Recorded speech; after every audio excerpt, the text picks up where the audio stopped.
Mes chers amis, mes chers camarades, avant que nous ne débutions depuis cette place de la Résistance notre marche digne et grave, je veux vous adresser un message éminemment politique.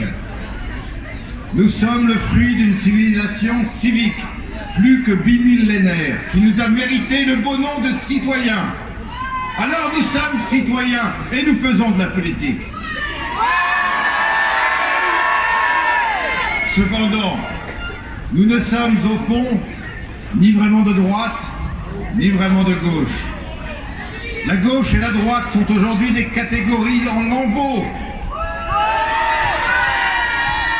Combien se disent-ils de gauche et servent désormais les intérêts du marché à travers leur agenda dit sociétal? Combien se disent-ils de droite et valident désormais cet agenda sociétal, acceptant la déstructuration de la famille et des repères essentiels de notre civilisation? Ayons bien conscience que famille et civilisation sont liées. Ce n'est pas d'abord à l'école que l'enfant entre en société, c'est dans la famille. Et d'une certaine manière, c'est dans la famille qu'il entre en civilisation. Dans la famille, en effet, ce n'est pas la loi du plus fort qui règne, ni celle de l'argent. Soyez-en certains que le marché réduise la famille à un concept liquide et il pourra alors régner en maître parce qu'il aura la main sur les consciences et, si j'ose dire, sur les âmes.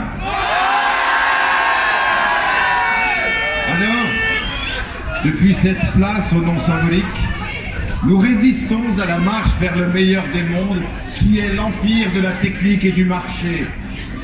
Nous résistons à l'extension permanente du domaine du marché. Extension du marché au vivant, extension du marché à la procréation, extension du marché à la mère, extension du marché à l'enfant. Vous entendez bien, chers amis, cette loi bioéthique est un pas supplémentaire vers une réalité que nous aurions pensé impossible dans notre civilisation, livrer la mère et l'enfant au marché.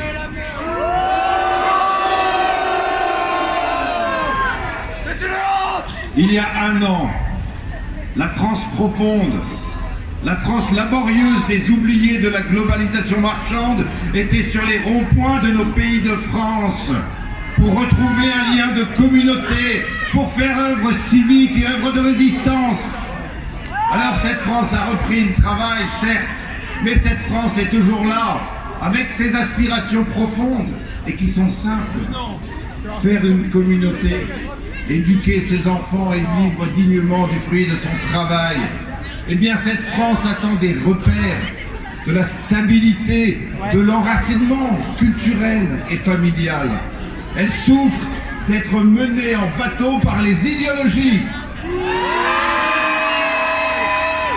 Elle en a marre qu'on lui vende une fausse émancipation alors même qu'elle constate son asservissement.